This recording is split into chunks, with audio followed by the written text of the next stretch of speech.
Okay, we're going to go ahead and get started with this portion of today's session. If I could please have your attention.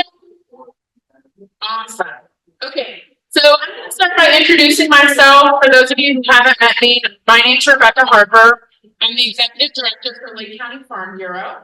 And I'll tell you a little bit about Lake County Farm Bureau, what we do, and how that's connected to some of the land restoration projects. So at Farm Bureau, we are a grassroots nonprofit organization here in Lake County that represents approximately 500 farmers, ranchers, agricultural businesses, and affiliated organizations. So we have members that are other ag nonprofits as well. And we do a lot of advocacy work in Lake County at the state level and at the federal level for our local farmers and ranchers. We also connect our farmers and ranchers with resources, such as funding that Erica will talk about in a minute with the Farm to Forest program. So yeah, Farm Bureau does a lot here in Lake County. We also provide scholarships to students. We're involved in a number of community-based projects as well. So if you have any questions about what Farm Bureau does, who I am, how you can get involved, or really anything, I'm happy to answer any questions. But I wanted to take a few minutes just to discuss some of the programs that we're involved in. So kind of goes hand in hand with Erica's conversation that we'll hear later on, and how the National Water Quality Initiative works to improve watershed and lake health in Lake County. So for those of you that don't know, there's a program that we adhere to here in Lake County and across the state called the Irrigated Lands Regulatory Program. And that program was designed to basically track and trace use of nitrogen and other applications across the state, and basically prevent nitrogen from entering our waterways. And if we do have instances where that occurs, be able to track it back to a grower or a particular parcel. So here in Lake County Farm Bureau is the coalition manager of that program, of the Irrigated Lands Reporting Program. And we have about 13,000 acres enrolled in that program. So to qualify for the program, essentially, or to qualify to report for the program, you have to be a commercial agricultural parcel, and you have to be irrigated. So those are essentially the two qualifiers. So everybody that's commercially growing a crop in Lake County and is doing so with surface water, groundwater, you name it, is required to report through this program. So that doesn't include folks who are dry farming, right? If you have seasonal hay, or maybe you've got walnuts, you're in a really bad spot and you're not irrigating for the last 5 years because your walnuts aren't worth much, right? So those are some folks who may not have to report to the Irrigated Lands Reporting Program. But here in Lake County, we are part of the Central Valley Regional Board and then the Sacramento Valley Water Quality Coalition. So I know many of us in this room know how unique Lake County and the Clear Lake watershed is. So our unique ecosystem here is lumped in with the folks down in Sacramento and in the valley, in the Delta watersheds. So we adhere to the same reporting requirements as they do, although our landscape and our resources are much different from that. So essentially in the Irrigated Lands program, like I said, we track those 12,000 acres. Our growers are required to submit information on their nitrogen use, including, pounds per acre applied, inches of irrigation water used each year, etc. And in the life of the program, which this isn't real wood, but ceremonially, I'll knock on wood, we have never had any exceedances in Lake County for the Irrigated Lands Regulatory Program. So that means, like, in all of our testing efforts in the life of the program, we have never had an instance where we have tested higher than like the maximum threshold for any nitrate or nitrate in Lake County, which is something really cool. That's something to be proud of. There's no other coalition, maybe up in the up north where they don't have much irrigation, but for the most part, that's pretty unique. So we've got a lot to be proud of in terms of tracing those nutrients. We talk a lot about nutrient loading and the role that plays in Clear Lake. So lucky for us, we have pretty limited nutrients actually affecting the health of the lake that come from agricultural sources. And that's something that if anybody has questions, I'd be happy to talk more about. The Irrigated Lands Regulatory Program isn't something that gets a lot of attention. Most folks, unless they're compliant, don't know too much about it. So if you really want to get into that, happy to answer more questions. Additionally, and before I hand it over to Erica, we are also partnering on this program that she's going to talk a little bit more about. So helping with outreach to farmers and ranchers who may be interested in receiving some of these funds to implement some better management practices on their properties, and where maybe we could improve if we have some runoff occurring, or there are just better management practices that could be implemented. So those are a couple of things that we work on. Irrigated lands is the big one in this context, so I just wanted to highlight that. And now I'll hand it over to Erica.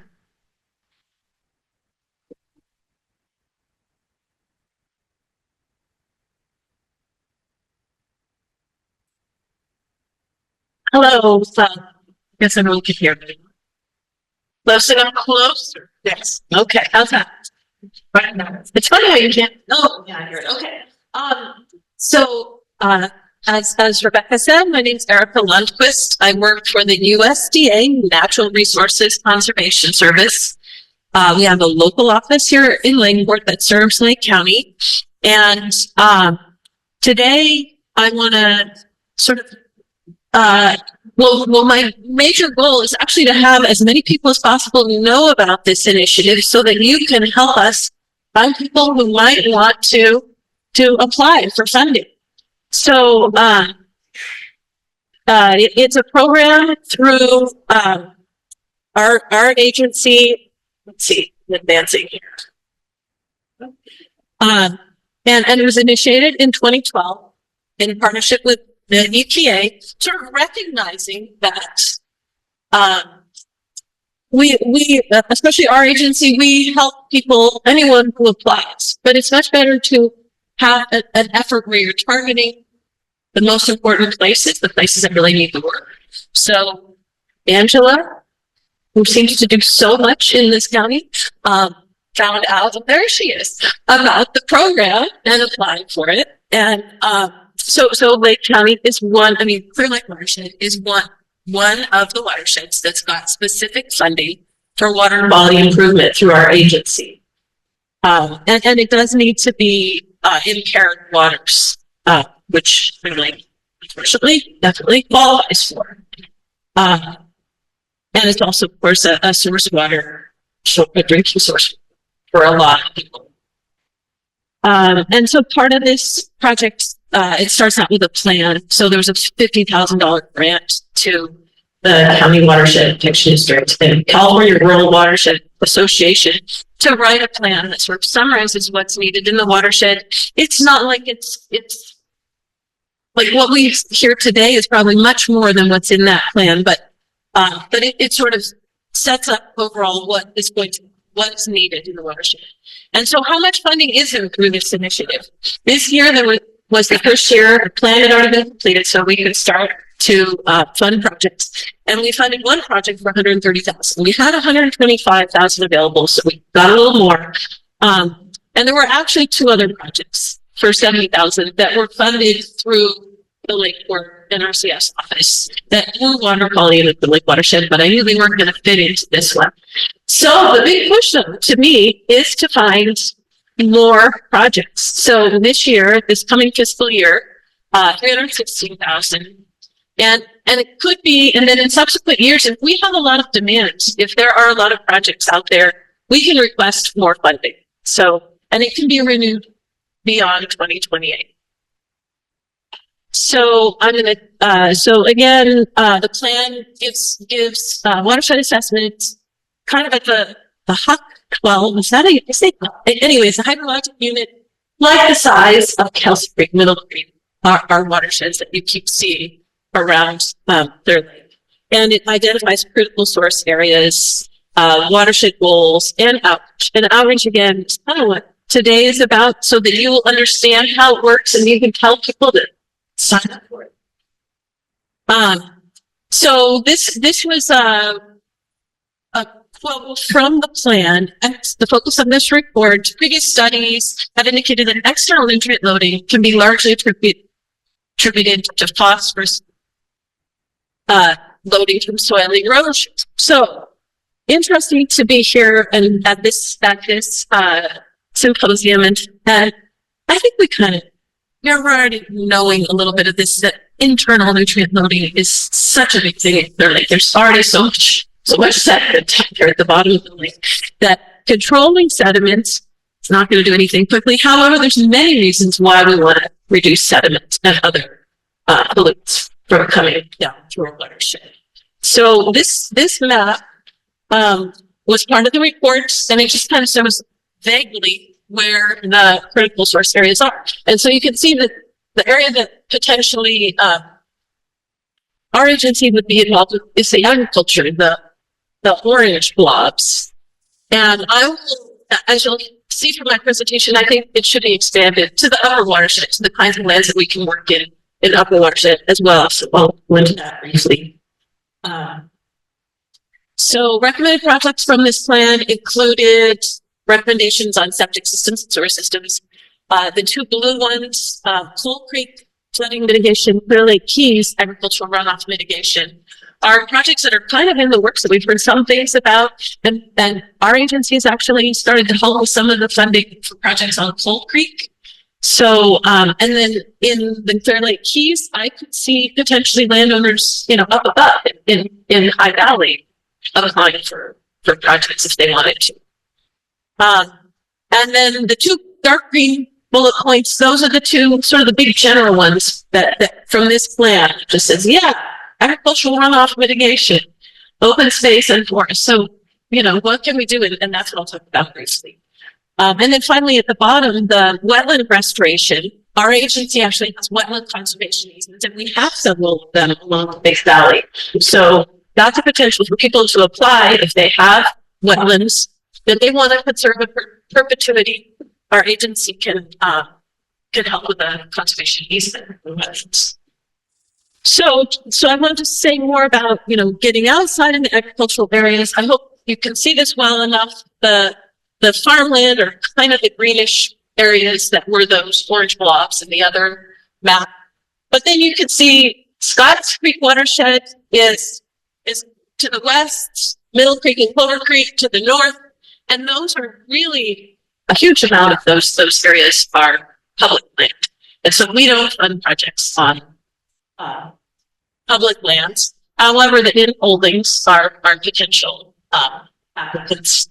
And even people who lease land. But if you leased, say you had a grazing lease, you're probably not going to want to do a major road improvement for your grazing lease. So it's pretty much the public entities there. But then there's a lot of land, forest land, rangelands in these upper reaches of some of these watersheds, where people could also potentially apply.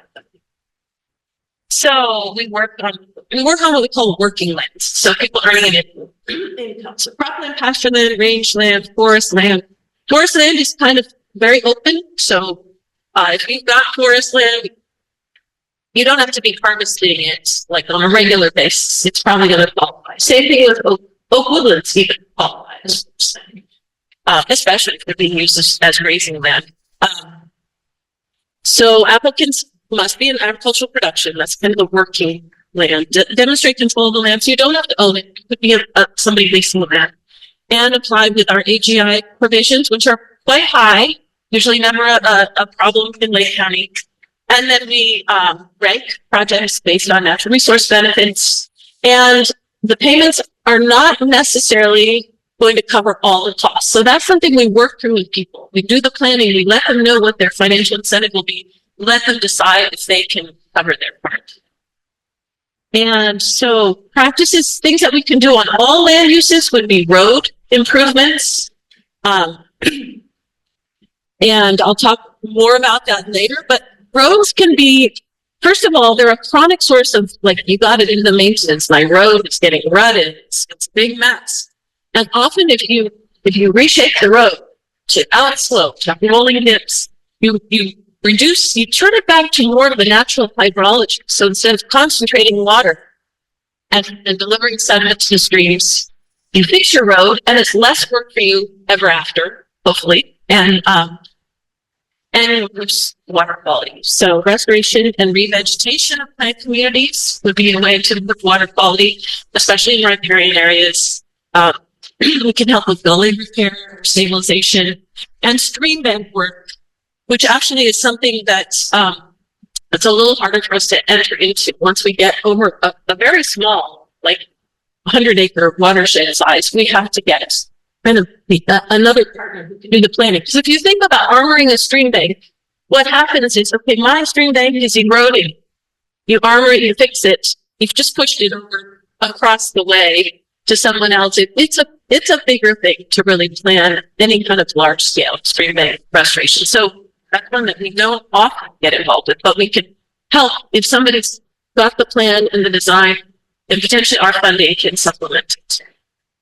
So cropland, these kinds, so that was for all land uses, those practices. And so in cropland, here's just a picture from a study that really illustrates why you want cover on your cropland or anywhere else, right? If you don't have plants there, you're going to seal up the soil. You're going to have a lot of runoff.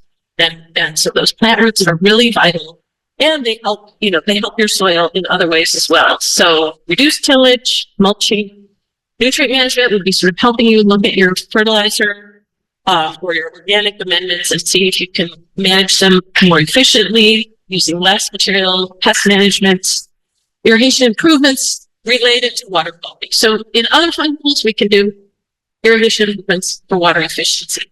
But this would be irrigation improvements that somehow are going to benefit water quality. So maybe if you went from flood irrigation to sprinkler irrigation, potentially you'd say, well, that's the water quality improvement.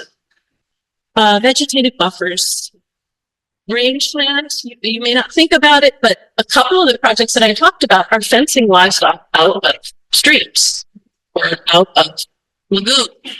And so, and it doesn't mean that necessarily that grazing will never occur, but you're really targeting it to the time of year and trying to prevent degradation of the stream banks. So riparian fencing or other fencing that's going to improve the vegetation condition. And so that goes with, if you're fencing livestock in a certain area, you often have to add livestock water. If your pasture was really degraded to the point of being bare, we might be able to call it a water quality issue and or we could fund through a different fund. So roads on forest land, then the main water quality practice I could think of is, well, could be riparian planting, but again, roads. And I added those other ones, forest health, fuels reduction, reforestation, because we do a lot of that work and it's indirectly related to water quality, right? If we have healthy forests, trees are spaced out, not as many fuels, we might not have as severe wildfires. So roads, I think I seem to have started with the don'ts. So we don't want to concentrate the water down the road. Eventually, that's probably going to hit a little ephemeral stream or something and deliver that sediment from the road. We do want to have these rolling dips, these rock armored fill. So this is like one of these little drainages crossing the road, and it's going to be much less erosive. Everyone's probably seen and heard about shotgun culverts, all that impact of the water falling out of the culverts could cause erosion. So you really want to install a culvert at grades. So those are the kinds of things, in our watersheds, there are definitely roads that are sort of a chronic sediment source. So then this slide, I didn't pay attention to my time, but this one is a little bit busy. It's like the whole process. But the important one is contact the field office at the beginning, and I have some cards and some flyers over there. We work with you, with the landowner, to do what the landowner's interested in, as long as it meets the resource objectives and what our agency provides. We help you with that planning and coming up with alternatives, and then giving you that cost estimate. Okay, this is what we're gonna be able to provide. Will it work out for you? And then your plan, middle arrow there is rates based on resource benefits. and you'll either be funded or we could submit it again in the following year. And then we go through the environmental review. We give you implementation requirements that give you a really clear description of what you need to do in order to be paid. And then the land manager, a landowner or whoever's managing that land is responsible for getting the work done, for hiring somebody or for doing it. And then you get paid fairly quickly after that. So that's the process in a very quick little slice. And I'd be happy to talk to anyone about it. Yeah. Questions now? Anyone have any? What do you know about this? Hold on, sorry, my mic, sorry. Hold that back. Sorry, hold on. No. What do you know about the series about the United States Supreme Court decision redefining what a wetland is and how that impacts wetland restoration projects? So, I seem to like put it right in my mouth. So I actually couldn't tell you exactly how it's been redefined, but I'm sure the shores of Clear Lake have not lost their definition right now. Well, necessarily, clearly, it's other adjacent areas that, Yeah. because they are seasonal wetlands, they don't have, adjacent to a permanent water body or flowing or stream. Supreme Court decided they're not wetlands. You know, it would be interesting. So you're kind of, it's beyond what I know now. And our agency, we have a definition of wetlands based on wetland hydrology, plant community, and hydrant soils, so wetland soils. So if something is really a wetland based on those three criteria, I think we would define it as a wetland. Well, but the United States Supreme Court has decided that for the SCPs, and this gets us back to Monday for the classification as far as how you can treat that land. It's not potentially clean air, clean water act anymore. Yeah. Because they're not considered wetlands anymore. What's the date of the Supreme Court decision? Date of the Supreme Court decision. It's a couple years ago. But you raise a good point that I haven't really thought about. I don't know how or if it has affected our wetland easements. Whether they got down to that. Yeah. But with respect, the Supreme Court, if I'm understanding this right, the Waters of America ruling was deciding on prescriptive acts where the federal government was requiring or mandating behaviors. It wouldn't seem like funding volunteer homeowners, landowners would have applied to under that. That makes sense. Yeah. Further questions? Okay. I'll just comment on that. So that battle's been going on since 1986, and it's flip-flopped about 4 times. On the ground management has not changed. If you look at the way the Army Corps implements their regulations, you look at the way USDA, everybody's implementing regulation. So it's been a Supreme Court battle. It's been a left-right side of the aisle battle. But on the ground management regulations, it's never lasted long enough one way or the other to really affect on the ground management. So it is concerning, but it's been a battle that's only been in the courts and politics since 1986, and it's been really affected land managers. So I don't worry about it too much, but it is real, but it's never really affected those managing lands. Thank you for the input. Any question about the program for Erica or NRCS?